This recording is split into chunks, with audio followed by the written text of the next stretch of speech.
Ketika janda lebih menggoda, di situ dia menghancurkan hidupku. Aku dan suamiku, Dimas, sudah menikah selama 7 tahun. Hidup kami sederhana namun penuh kebahagiaan.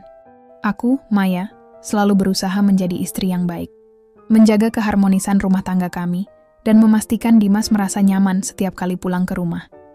Namun, beberapa bulan terakhir, ada sesuatu yang berubah. Kampung kami kedatangan seorang wanita baru, Lesti, seorang janda muda yang tinggal di sebelah rumah. Dia sering berinteraksi dengan tetangga, terutama pria-pria di sekitar sini. Awalnya, aku tidak berpikir negatif tentangnya, menganggap semua orang berhak bergaul. Namun, ada satu hal yang mulai mengusikku, tatapan Lesti kepada suamiku. Pertama kali aku merasakan sesuatu yang aneh ketika Dimas dan aku sedang berjalan di depan rumah Lesti. Dia keluar dari pintu depan, tersenyum, dan melambaikan tangan kepada kami. Dimas yang biasanya tak terlalu peduli dengan hal-hal seperti ini, tiba-tiba terlihat sedikit berbeda. Dia balas tersenyum lebih lebar dari biasanya. Aku mencoba menepis perasaanku, mungkin ini hanya kebetulan. Namun, situasi mulai terasa lebih mencurigakan. Setiap kali Dimas pulang dari kerja, dia sering menyebutkan bagaimana Lesti kerap muncul di jalan yang ia lalui. Awalnya dia bercerita sambil lalu. Tapi lama-kelamaan, aku mulai merasa ada intensi tersembunyi dalam ceritanya. Entah kenapa, aku mulai merasa tidak nyaman mendengar nama Lesti disebut-sebut di rumah kami. Suatu sore, ketika aku sedang di dapur, Dimas baru pulang dari kerja. "Maya, kamu tahu nggak? Tadi aku ketemu Lesti lagi di warung depan," katanya dengan nada biasa, tapi aku bisa merasakan ada ketertarikan di suaranya. "Memang? Sering ya ketemu dia?" tanyaku, mencoba terdengar setenang mungkin meski hatiku mulai dipenuhi tanda tanya. "Iya, sering juga. Orangnya ramah kok. Kasihan juga dia sendirian di rumah besar itu." Hatiku mulai terasa berat. Ada perasaan tidak nyaman yang menghantuiku. Tapi aku menahannya. Aku tidak ingin terlihat cemburu, tanpa alasan jelas. Mungkin ini hanya perasaanku saja, pikirku. Keesokan harinya, aku memutuskan untuk lebih memperhatikan setiap gerak-gerik mereka. Dimas mulai sering terlambat pulang, dengan alasan pekerjaan yang menumpuk. Setiap kali aku bertanya, jawabannya selalu sama, lembur sayang.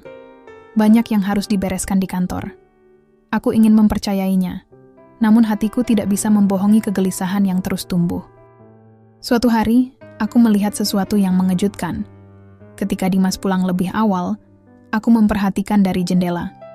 Lesti sedang berdiri di depan rumahnya, seperti sedang menunggu seseorang. Begitu Dimas lewat, mereka berbicara sebentar, lalu Lesti menepuk bahunya dengan cara yang menurutku terlalu akrab. Dimas hanya tersenyum, seakan tidak ada yang salah. Malam itu, perasaanku campur aduk. Aku mencoba untuk bertanya lagi, kali ini dengan nada yang lebih hati-hati. "Mas, kamu tadi ketemu Lesti lagi ya?" Dimas tampak terkejut, namun segera menyembunyikan ekspresinya dengan tertawa. "Iya, kenapa memang? Dia cuma menyapa kok, nggak ada yang aneh." Namun, hatiku tidak bisa berhenti bertanya-tanya. Apa yang sebenarnya terjadi di antara mereka? Kenapa aku merasa seperti ada sesuatu yang disembunyikan? Keesokan harinya, aku mencoba untuk mengabaikan kecurigaanku dan tetap menjalani hari-hariku seperti biasa. Namun perasaan gelisah terus menghantui. Aku sadar, jika dibiarkan pikiranku akan terus menerka-nerka, dan aku tak ingin hidup dalam bayang-bayang kecemasan. Aku butuh kepastian. Setelah Dimas berangkat kerja, aku keluar untuk membeli bahan masakan di warung. Di tengah perjalanan, aku berpapasan dengan Lesti yang sedang berjalan santai. Dia tersenyum seperti biasa, namun kali ini ada sesuatu yang berbeda dalam tatapannya. Tatapan yang terlalu percaya diri, seolah dia tahu sesuatu yang tidak ku ketahui. Perutku terasa mual. Aku tidak bisa mengabaikan firasatku lagi. Aku memutuskan untuk menyapa, meski sedikit enggan. "Hai Lesti, lagi santai ya?" Dia tersenyum manis, namun ada sedikit nada sinis di ujung bibirnya. "Iya Maya, lagi nyari angin segar. Tadi aku sempat ketemu Dimas loh. Dia kelihatan capek banget." Jantungku serasa berhenti sejenak. "Oh iya? Di mana ketemu dia?" Lesti mengangkat alisnya, seolah heran aku tidak tahu. "Di warung depan, pas aku beli kopi tadi pagi." Pikiranku langsung bergejolak. Dimas bilang dia langsung ke kantor tadi pagi. Tapi kenapa dia sempat-sempatnya mampir ke warung dan bertemu Lesti? Apa yang sebenarnya mereka bicarakan? Aku berusaha keras menahan perasaan tak nyaman yang semakin menguat. Ya, mungkin dia buru-buru ke kantor, jawabku, mencoba terdengar wajar meski hatiku terasa berdebar lebih cepat. Aku berpamitan dan segera meninggalkan Lesti. Meski sebenarnya aku ingin tahu lebih banyak. Dalam hatiku, ada sesuatu yang mulai retak. Namun aku masih mencoba untuk tidak berpikir yang bukan-bukan. Aku harus berbicara dengan Dimas, tapi kapan? Dan bagaimana caranya tanpa terlihat seperti istri yang cemburu buta? Malam harinya, saat Dimas pulang, aku mencoba membuka percakapan dengan santai. Mas, tadi Lesti cerita ketemu kamu di warung pagi-pagi. Padahal katanya kamu buru-buru ke kantor. Dimas terdiam sejenak, lalu tertawa kecil. Oh, iya, aku lupa bilang. Aku memang sempat mampir sebentar buat beli kopi. Gak lama kok, cuma kebetulan ketemu dia. Jawaban Dimas terdengar masuk akal, tapi entah kenapa aku masih merasakan keganjilan. Rasanya seperti ada sesuatu yang disembunyikan. Apakah aku terlalu curiga, atau memang ada yang tidak beres? Keesokan harinya, tanpa sepengetahuan Dimas, aku memutuskan untuk keluar lebih pagi. Aku ingin melihat sendiri apakah Dimas benar-benar berangkat kerja seperti yang dia katakan, atau ada hal lain yang terjadi di balik punggungku. Aku berdiri di dekat sudut jalan, bersembunyi di balik pagar tetangga, menunggu mobil Dimas melewati rumah kami. Tak lama kemudian, aku melihatnya keluar dari rumah dengan raut wajah biasa saja. Namun, saat dia sampai di depan rumah Lesti, aku melihat sesuatu yang mengejutkan. Lesti sudah berdiri di depan pintu, seakan menunggu kedatangan Dimas. Mereka berbicara sebentar, lalu Lesti menyentuh lengan Dimas sambil tertawa kecil. Hatiku mencelos.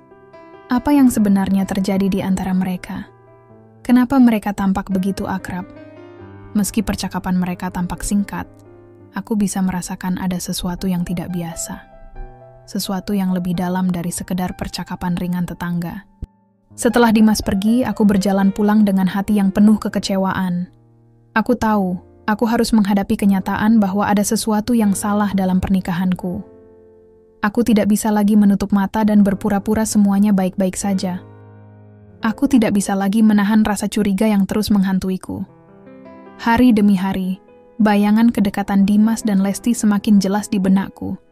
Setiap kali Dimas berbicara tentang lembur atau kerjaan banyak, aku tidak bisa menahan pikiran buruk yang mulai tumbuh dalam hatiku. Aku butuh bukti, butuh kepastian. Hari ini aku memutuskan untuk tidak tinggal diam. Setelah Dimas berangkat kerja, aku menghubungi sahabatku, Rina. Dia sudah lama mengenal kami dan tahu betul bagaimana Dimas selama ini. Aku menceritakan semua yang terjadi, dari Lesti yang terus-menerus muncul dalam cerita Dimas hingga pertemuan diam-diam yang kulihat kemarin. Maya, kamu harus hati-hati. Kalau firasatmu bilang ada sesuatu yang salah, kamu nggak boleh abaikan, kata Rina dengan nada serius. Aku nggak mau jadi istri yang terlalu curiga. Tapi, semuanya terasa aneh, Rin, jawabku lemas. Rina menyarankan agar aku mulai memantau lebih cermat. Bukan hanya dengan insting, tapi juga bukti konkret. Aku mulai berpikir untuk mengecek ponsel Dimas, walau aku tahu itu tindakan yang sangat sensitif. Tapi bagaimana lagi? Aku butuh kebenaran, meski menyakitkan sekalipun. Malam itu, setelah Dimas tertidur, aku memutuskan untuk nekat. Dengan hati berdebar, aku mengambil ponsel Dimas dari meja samping tempat tidur. Tanganku gemetar saat membuka layar ponselnya. Aku tahu tindakan ini salah, tapi aku sudah terjebak dalam kebingungan dan kecurigaan. Aku membuka pesan-pesan di ponselnya. Awalnya, tidak ada yang mencurigakan. Namun, saat aku membuka aplikasi obrolan lain, hatiku serasa terhempas. Ada pesan dari Lesti. Mas Dimas, jangan lupa ya, besok kita ketemu di tempat biasa. Begitu bunyi pesannya. Mataku mulai memanas, napasku tersendat. Tempat biasa? Sejak kapan mereka punya tempat khusus untuk bertemu? Aku terus membuka pesan-pesan lainnya, dan semakin banyak hal yang membuat hatiku remuk. Ternyata, sudah beberapa minggu terakhir mereka sering bertukar pesan, saling berbagi cerita, bahkan beberapa pesan terasa sangat intim. Mas Dimas, aku selalu senang ngobrol sama kamu. Kamu orangnya perhatian banget, tulis Lesti di pesan lain.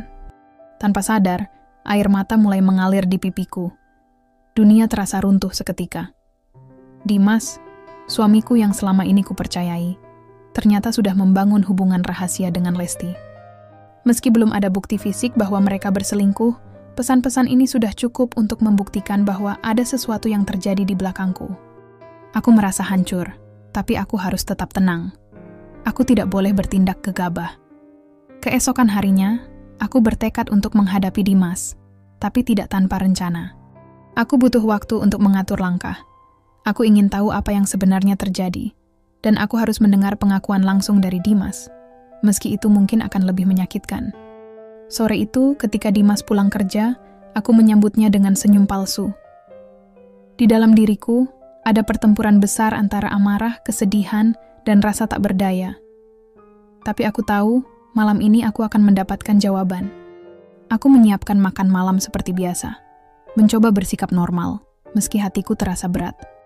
Dimas tampak tidak menyadari kegelisahanku, berbicara seperti biasa, seolah-olah tidak ada yang salah.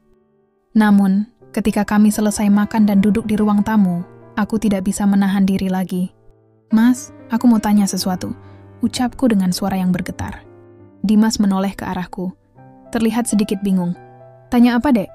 Aku menatap matanya dalam-dalam, mencari jejak kejujuran yang mungkin masih tersisa. "Apa hubungan kamu dengan Lesti?" Dimas terdiam. Ekspresinya berubah dari bingung menjadi cemas. "Kenapa kamu tiba-tiba nanya gitu?" "Jangan bohong, Mas," kataku tegas, meski suara dalam hatiku berteriak ingin menangis. "Aku tahu kalian sering ketemu. Aku tahu kalian sering ngobrol. Aku juga tahu tentang pesan-pesan kalian." Wajah Dimas pucat seketika. Dia tidak menyangka aku sudah mengetahui semuanya. Aku bisa melihat kegugupan di matanya, tapi dia tetap berusaha mempertahankan ketenangannya. "Maya, ini nggak seperti yang kamu pikirkan. Aku cuma kasihan sama Lesti. Dia sendirian." "Kasihan? Sampai punya tempat biasa buat ketemuan? Sampai ada pesan-pesan intim kayak gitu?" Potongku dengan nada penuh emosi. Dimas terdiam lagi. Kali ini lebih lama. Aku bisa merasakan ada sesuatu yang ia sembunyikan. Sesuatu yang lebih besar dari sekedar pesan-pesan itu. Setelah keheningan panjang yang menyesakkan, Dimas akhirnya membuka suara. "Maya, dengar dulu. Aku nggak ada niat untuk menyakiti kamu. Aku bingung." Aku menatapnya dengan mata berkaca-kaca, mencoba menahan amarah dan rasa sakit yang bergemuruh di dadaku. "Bingung, Mas? Bingung kenapa? Apa hubunganmu dengan Lesti? Jelaskan padaku." Dimas menarik napas panjang, tampak terbebani oleh kata-kata yang akan diucapkannya. "Lesti, dia sering cerita soal masalahnya. Tentang mantan suaminya, tentang kesendiriannya. Dan aku merasa kasihan. Dia butuh teman bicara, dan entah kenapa aku jadi tempat curhatnya." "Curhat, Mas? Curhat sampai kalian punya tempat khusus untuk ketemuan? Curhat sampai kalian sering ngobrol diam-diam di belakangku?" Aku mengucapkannya dengan nada tajam. Meskipun di dalam, hatiku seolah sedang terkoyak. Dimas menunduk, tidak bisa menatap mataku lagi. "Aku salah, aku tahu. Tapi aku nggak pernah ada hubungan yang lebih dari itu. Aku nggak pernah selingkuh secara fisik, Maya. Aku hanya merasa bersalah kalau tidak mendengarkannya." Aku tertawa pahit. "Jadi, menurut Mas, hubungan emosional kayak gini nggak termasuk selingkuh?" Dimas terdiam lagi. Tak ada jawaban yang bisa dia berikan. Aku merasa seolah-olah ada dinding yang semakin tinggi di antara kami. Dinding kebohongan, kebingungan, dan pengkhianatan yang telah ia bangun bersama Lesti. Aku bangkit dari sofa, berusaha mengendalikan diri meski hatiku berkecamuk. "Mas, aku nggak peduli apa alasanmu. Yang aku tahu, kamu sudah menghancurkan kepercayaan kita. Aku berusaha menjadi istri yang baik, menutup mata dari semua kegelisahan yang kurasakan, tapi sekarang semuanya jelas. Kamu memilih orang lain untuk mencurahkan perhatianmu." Dimas terlihat semakin terpojok, namun dia tidak bisa menyangkal lagi. "Maya, aku minta maaf. Aku benar-benar nggak berniat menyakiti kamu. Ini semua salahku." Air mataku jatuh tanpa bisa ditahan. Perasaan sakit itu begitu dalam, tak terlukiskan dengan kata-kata. Maaf Mas, maaf itu gak akan mengubah apapun. Aku sudah melihat semuanya sendiri. Aku tahu kalian sering ketemuan di belakangku. Itu bukan lagi sekedar salah paham. Aku berjalan ke arah kamar, mencoba menjauh dari Dimas yang tampak tak berdaya. Namun, sebelum aku bisa melangkah lebih jauh, suara Dimas kembali menahanku. Maya, tolong beri aku kesempatan untuk memperbaiki semuanya. Ucapnya pelan, seolah memohon ampun. Aku berbalik, menatapnya dengan tatapan penuh kekecewaan. Kamu sudah membuat keputusanmu, Mas. Sekarang biarkan aku membuat keputusanku. Aku masuk ke kamar, menutup pintu dengan perasaan hancur. Aku tahu bahwa malam ini adalah awal dari akhir. Meskipun Dimas berusaha memperbaiki keadaan, kepercayaan yang telah rusak sulit untuk dipulihkan. Keesokan harinya, aku bangun dengan hati yang penuh kebingungan. Aku mencintai Dimas, tapi rasa sakit yang ia berikan terlalu besar untuk diabaikan. Aku harus memutuskan apa yang terbaik bagi diriku sendiri, meskipun itu berarti mengambil langkah yang sulit. Siang itu, aku kembali bertemu dengan Rina. Aku menceritakan semua yang terjadi, dari pengakuan Dimas hingga perasaanku yang terombang-ambing. Rina mendengarkanku dengan seksama, lalu memberi saran yang mengejutkanku. Maya, kalau memang Dimas belum benar-benar selingkuh secara fisik, mungkin kamu bisa memberinya kesempatan. Tapi kalau kamu merasa dia sudah melampaui batas, kamu harus memikirkan dirimu sendiri. Jangan sampai kamu terus-terusan terluka. Aku terdiam, merenungi kata-kata Rina. Memberi kesempatan? Apakah aku sanggup melakukan itu? Atau apakah aku lebih baik melepaskan Dimas dan mencari kebahagiaan lain? Aku pulang dengan perasaan galau. Namun saat sampai di rumah, aku terkejut melihat Dimas duduk di ruang tamu dengan wajah yang penuh penyesalan. Maya, aku sudah bicara dengan Lesti tadi pagi. Aku bilang sama dia kalau aku nggak akan lagi bertemu atau berkomunikasi dengannya. Aku mau fokus sama kamu, sama pernikahan kita. Aku tahu ini berat, tapi aku nggak bisa kehilangan kamu. Hatiku terasa terenyuh, namun luka yang ia tinggalkan belum sembuh. Mas, aku butuh waktu. Ini semua terlalu cepat untuk diperbaiki hanya dengan kata-kata. Dimas mengangguk, memahami rasa sakit yang masih mengganjal. Aku ngerti, Maya. Aku cuma mau kamu tahu. Aku akan berusaha. Aku akan memperbaiki semuanya. Meskipun ada secercah harapan dari kata-kata Dimas, aku tahu bahwa perjalananku untuk memulihkan hati dan kepercayaan ini masih panjang. Setelah malam itu, kehidupan di rumah tak pernah lagi sama. Dimas berusaha keras untuk memperbaiki situasi. Ia mulai pulang lebih awal, menghabiskan lebih banyak waktu bersamaku, dan bahkan menjauhi ponselnya. Namun, meskipun ia melakukan semua itu, hatiku belum bisa sepenuhnya menerima. Ada luka yang masih menganga, dan setiap kali aku melihatnya, bayangan Lesti dan percakapan mereka terlintas di benakku. Setiap kali Dimas mencoba mendekatiku, perasaanku bercampur aduk. Di satu sisi, aku merasakan cinta yang dulu ada di antara kami. Tapi di sisi lain, rasa sakit karena pengkhianatan itu masih menghantui. Aku mulai berpikir, apakah aku benar-benar bisa melanjutkan hidup dengan Dimas setelah semua yang terjadi? Apakah aku bisa mempercayainya lagi? Hari-hari berlalu, dan meskipun Dimas semakin memperlihatkan usahanya, perasaanku tetap tak menentu. Hingga suatu hari, saat aku sedang di supermarket, aku bertemu dengan Lesti. Pertemuan ini tidak kuinginkan, tapi tak bisa kuelakkan. Lesti mendekatiku dengan senyum yang sedikit canggung.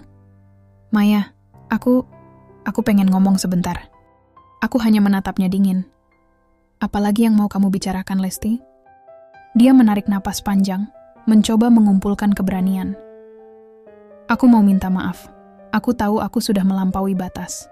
Aku nggak bermaksud menghancurkan hubungan kalian, tapi aku merasa kesepian, dan Dimas selalu ada di sana untuk mendengarkanku. Aku salah, aku tahu itu. Kata-katanya membuat hatiku semakin bergejolak. Kamu nggak cuma salah, Lesti. Kamu sengaja mendekati suamiku, meskipun kamu tahu dia sudah punya istri. Kamu tahu apa yang kamu lakukan. Lesti terlihat terpojok, tapi dia tetap melanjutkan. Maya, aku sudah menjauh. Dimas sendiri yang memutuskan untuk menghentikan semua ini. Aku benar-benar menyesal, dan aku harap kamu bisa memaafkanku. meskipun aku tahu itu sulit. Aku tidak tahu harus merespons apa. Amarah, kebingungan, dan rasa sakit bercampur jadi satu dalam diriku. Aku hanya menatapnya tajam, lalu berbalik dan meninggalkannya tanpa sepatah kata pun. Pertemuan ini hanya membuat lukaku semakin dalam, mengingatkanku pada kenyataan pahit yang harus kuhadapi. Malam itu, ketika aku pulang ke rumah, Dimas sudah menungguku dengan wajah penuh kecemasan. "Kamu baik-baik aja, Dek?" tanyanya sambil mendekat. Aku hanya mengangguk tanpa banyak bicara. Masih terpengaruh oleh pertemuanku dengan Lesti. Tapi Dimas sepertinya bisa merasakan ada yang tidak beres. "Kamu ketemu Lesti ya?" tanyanya pelan. Aku mengangguk lagi, kali ini lebih lambat. "Iya, dia minta maaf." Dimas menunduk, seolah merasa bersalah lagi. "Aku tahu ini berat buat kamu, dan aku nggak bisa menyalahkan kamu kalau kamu masih marah." "Aku nggak marah, Mas," jawabku pelan. Aku bingung. Aku nggak tahu apakah kita bisa kembali seperti dulu." Dimas menatapku dengan tatapan penuh penyesalan. "Maya, aku tahu aku udah bikin kesalahan besar. Tapi aku benar-benar mau memperbaiki semuanya. Aku cuma butuh kesempatan." Aku menghela napas panjang, mencoba menahan emosi yang meluap. "Mas, masalahnya bukan cuma soal kesempatan. Ini soal rasa percaya yang udah hilang. Aku masih cinta sama kamu, tapi setiap kali aku lihat kamu, yang aku pikirkan cuma Lesti." Dimas terdiam. Kata-kataku tampaknya membuatnya tak bisa berkata-kata. Aku tahu ia berusaha, tapi usahanya tak cukup untuk menghapus rasa sakit yang ada di hatiku. Beberapa hari setelahnya, aku memutuskan untuk mengambil waktu sendirian. Aku butuh ruang untuk berpikir, untuk merenungkan apa yang sebenarnya ingin kulakukan. Aku pergi ke rumah Rina, mencari dukungan dari sahabatku yang selalu ada di saat-saat sulit. Rina seperti biasa mendengarkanku dengan penuh perhatian. "Maya, kamu harus tanya ke dirimu sendiri. Apa kamu masih ingin mempertahankan hubungan ini? Atau mungkin kamu lebih baik melepaskan semuanya?" Pertanyaan itu menghantamku dengan keras.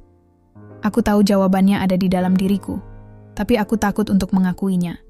Aku nggak tahu, Rin. Aku sayang sama Dimas. Tapi aku juga nggak bisa terus-terusan hidup dalam bayang-bayang pengkhianatannya. Rina mengangguk, memahami kebingunganku. "Cinta aja nggak cukup kalau nggak ada kepercayaan, Maya. Tapi kalau kamu masih melihat ada harapan, mungkin kamu bisa mencoba untuk memulainya dari awal lagi. Semua tergantung dari kamu." Aku pulang dengan pikiran yang semakin kacau. Apa yang harus kulakukan? Apakah aku harus berjuang untuk mempertahankan pernikahanku? Ataukah aku harus melepaskannya demi kebahagiaanku sendiri? Aku tahu bahwa keputusan ini tidak akan mudah, tapi aku juga tahu bahwa aku tidak bisa terus hidup dalam ketidakpastian. Malam itu, Dimas menemuiku di kamar. "Aku nggak tahu lagi harus gimana, Maya. Aku cuma berharap kamu masih mau berjuang untuk kita. Tapi kalau kamu merasa aku udah nggak layak, aku ngerti." Aku menatapnya dalam-dalam, mencoba mencari jawaban dalam hatiku. "Mas, aku juga nggak tahu. Tapi yang pasti, aku butuh waktu. Aku butuh ruang untuk memikirkan semuanya."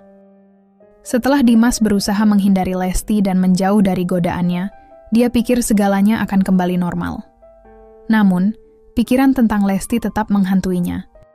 Pada suatu malam, Dimas menerima pesan teks dari nomor tak dikenal, berbunyi, "Aku tahu semuanya. Temui aku malam ini, atau aku akan menghancurkan hidupmu." Dimas merasa gelisah dan bingung. Dia tahu pesan itu datang dari Lesti.